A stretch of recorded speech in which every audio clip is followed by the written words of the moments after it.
गांव में बारिश हो रही है और तेज हवा चल रही है। घनश्याम अपने खेत में पके भुट्टे तोड़ रहा है। वो थका हुआ और गीला लग रहा है। दूर छप्पर के नीचे सुखी खड़ा है और घनश्याम को एक मुस्कान के साथ देख रहा है। हे भगवान, ये क्या हो गया? अगर ये सारे मक्के भीग गए तो मैं बर्बाद हो जाऊंगा। मेरी पूरे साल की मेहनत पानी में मिल जाएगी। सुखी मजाक उड़ाते हुए बोलता है। अरे घनश्याम, क्यों इतनी मेहनत कर रहे हो? इस तूफानी बारिश में तुम्हारे मक्के वैसे भी कोई नहीं खरीदेगा। सब सड़े हुए मक्के बोलकर छोड़ देंगे। घनश्याम को कुछ देर के लिए बुरा लगता है, लेकिन वो सुखी की बात को नजरअंदाज करके अपना काम करता रहता है। नहीं, मैं हार नहीं मान सकता। मुझे ये सारी फसल घर पहुंचानी होगी। तारिका और मेरे घर का खर्च इसी पर चलता है। घनश्याम, मेरी बात मानो। ये भीगे हुए मक्के अब किसी काम के नहीं है। इसको यहीं छोड़ दो और घर जाकर सो जाओ, क्योंकि बारिश तो पूरे 2 दिन चलेगी। सुखी भाई, तुम मेरी मदद नहीं कर सकते तो कम से कम मेरा हौसला तो मत तोड़ो। मैं अपनी मेहनत को ऐसे मिट्टी में मिलने नहीं दे सकता। घनश्याम सारे भुट्टे एक बोरी में भर लेता है और अपने घर की तरफ चल पड़ता है। सुखी उसे जाते हुए देखता है और हंसने लगता है। घनश्याम भुट्टों की बोरी लेकर घर लौट आता है। वो बोरी को नीचे रख देता है। वो पूरी तरह भीगा हुआ है और ठंड से कांप रहा है। तभी तारिका उसके पास तौलिया और सूखे कपड़े लेकर आती है। तारिका उसे देखकर चिंतित नजर आती है। आप तो पूरे भीग गए हैं। इतनी तेज ठंड में कौन इतना काम करता है? जल्दी से ये कपड़े बदल लीजिए, नहीं तो बीमार पड़ जाएंगे। तारिका, कपड़ों की चिंता मत करो। पहले इस मक्के को देखो, सारी फसल गीली हो गई है। अब कोई इसे बाजार में नहीं खरीदेगा। हम क्या खाएंगे? तारिका भुट्टों को देखती है। वो ताजे लग रहे होते हैं, लेकिन पूरी तरह भीग चुके होते हैं। आप निराश मत होइए। हर मुसीबत का कोई ना कोई हल जरूर होता है। अगर कोई खड़ी मक्के नहीं खरीदेगा तो हम इसका कुछ और बनाएंगे। क्या बनाएंगे? लोग बारिश में गरम चाय और पकौड़े खाते हैं। इस गीले मक्के का हम क्या करेंगे? ये तो खराब हो जाएगी। तारिका कुछ देर सोचती है और फिर हम इस मक्के का एक नया पकवान बनाएंगे। कुछ ऐसा जो इस ठंड में सबको गर्मी देगा। हम बनाएंगे गरम और मसालेदार भुट्टा सूप। भुट्टा सूप? हमारे गांव में तो किसी ने कभी ऐसा नाम नहीं सुना। क्या लोग इसे पसंद करेंगे? आप देखना, ये सबको पसंद आएगा। आप जल्दी से कपड़े बदलिए, मैं तैयारी शुरू करती हूँ। घनश्याम कपड़े ले लेता है और अंदर चला जाता है। तारिका भुट्टे का सूप बनाने की तैयारी शुरू करती है। वो एक तेज चाकू से सारे भुट्टों का दाना निकालकर बड़े बर्तन में जमा कर लेती है। कपड़े बदलने के बाद घनश्याम भी उसका साथ देने लगता है। वो अदरक, लहसुन और हरी मिर्ची को पीसकर गाढ़ा पेस्ट बना लेता है। ताजे पेस्ट की खुशबू पूरे किचन में फैल जाती है। खुशबू तो बहुत अच्छी है तारिका, पर मुझे डर है कि गांव के लोग नई चीजें जल्दी नहीं अपनाएंगे। डरिए मत जी, बारिश के मौसम में सबको कुछ गरम और चटपटा चाहिए होता है। हम इसमें थोड़ा सा मक्खन और काली मिर्च भी डालेंगे। दोनों मिलकर भुट्टे के दाने को उबलते हुए पानी में डाल देते हैं। घनश्याम दानों को अच्छी तरह पकाने के लिए उन्हें चलाता रहता है। भुट्टे का स्टार्च पानी को गाढ़ा करने लगता है। कुछ ही देर में सूप तैयार हो जाता है। अब इसमें मसाले डालने से इसका स्वाद और बढ़ जाएगा। तारिका सूप में मिर्च का पेस्ट और थोड़ी काली मिर्च और नमक डाल देती है। कुछ ही देर में सूप अच्छी तरह उबलने लगता है। घनश्याम और तारिका ताजा सूप चख कर देखते हैं। वाह, इसका स्वाद तो काफी बढ़िया है और ये स्वादिष्ट होने के साथ साथ पौष्टिक भी होगा। चलिए अब इसको एक बड़े से डब्बे में भर लीजिए।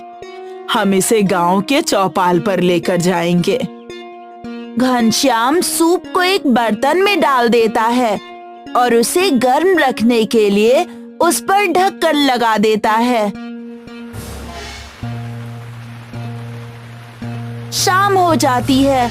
गांव की चौपाल में छोटे लाल और सुखी एक छप्पर के नीचे बैठे गरम चाय पी रहे होते हैं।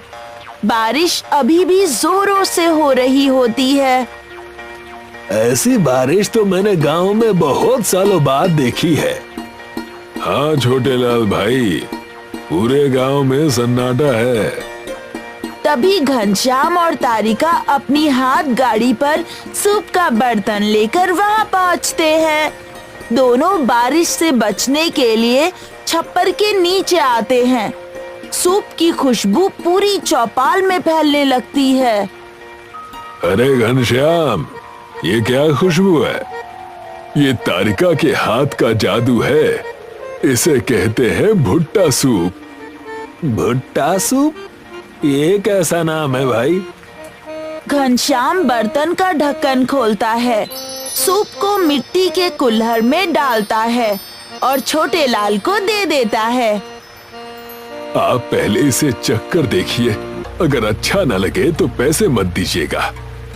छोटे लाल झिझकते हुए सूप का स्वाद चखता है, लेकिन उसे वो तुरंत पसंद आ जाता है। वाह, ये तो कमाल है।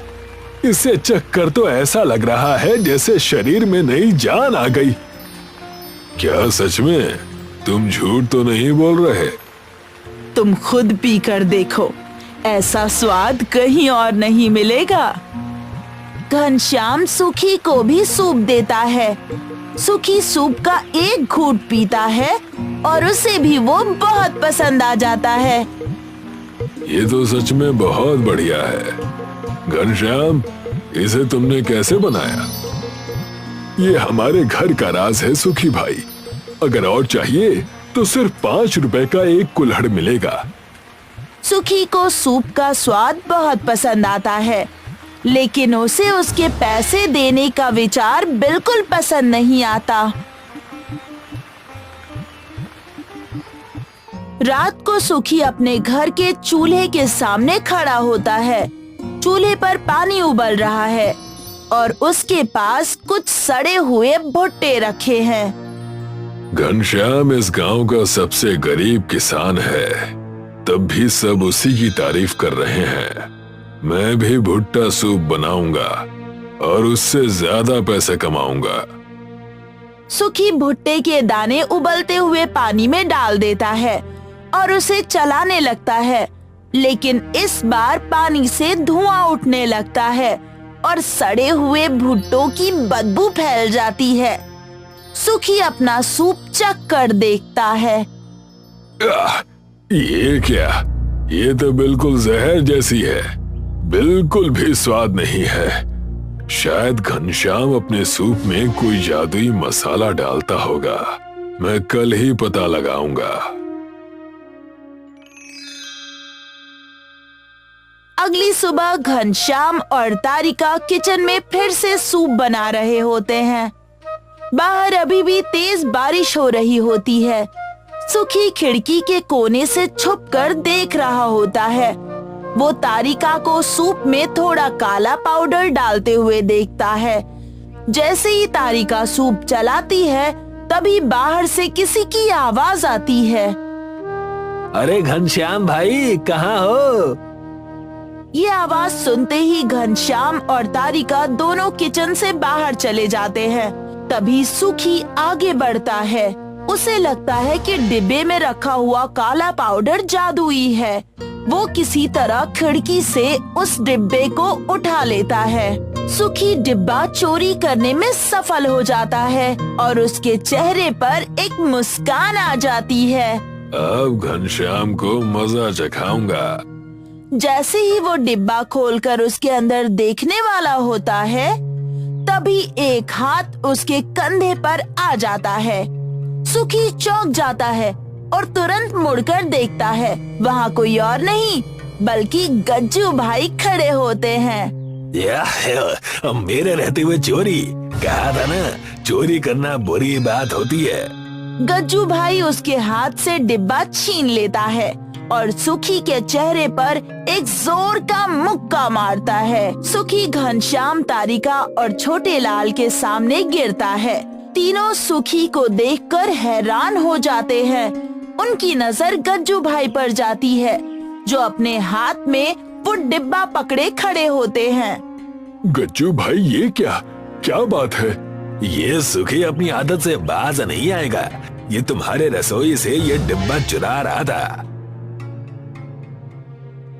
ये डब्बा? पर सुखी, तुमने ऐसा क्यों किया? मैं भी तुम्हारी तरह भुट्टे का सूप बनाकर पैसे और वाहवाही बटोरना चाहता था, पर मुझसे बनी नहीं। इसीलिए मैंने ये जादुई मसाला चुराने की कोशिश की। सुखी, कामयाबी का कोई सरल रास्ता नहीं होता और इस डिब्बे में कोई जादुई मसाला नहीं बल्कि पिसी हुई काली मिर्च है। सुखी हैरानी से सबकी तरफ देखता है। तब उसे समझ आता है कि असली जादू किसी सामग्री में नहीं बल्कि नियत में होता है। मुझे माफ कर दो। आज के बाद मैं कभी लालच और घमंड नहीं करूंगा। कुछ दिन बीत जाते हैं। बारिश अभी भी जोरों से हो रही होती है। घनश्याम और तारिका अपनी हाथ गाड़ी पर गरम और स्वादिष्ट भुट्टा सूप वहीं चौपाल पर बेच रहे होते हैं। अब गज्जू भाई भी उनकी मदद कर रहे होते हैं। वो एक आधुनिक मशीन की मदद से लोगों को सूप परोस रहे होते हैं। सुखी अपनी गलती से सीख ले चुका होता है। अब वो भी घनश्याम और तारिका के काम में उनकी मदद कर रहा होता है।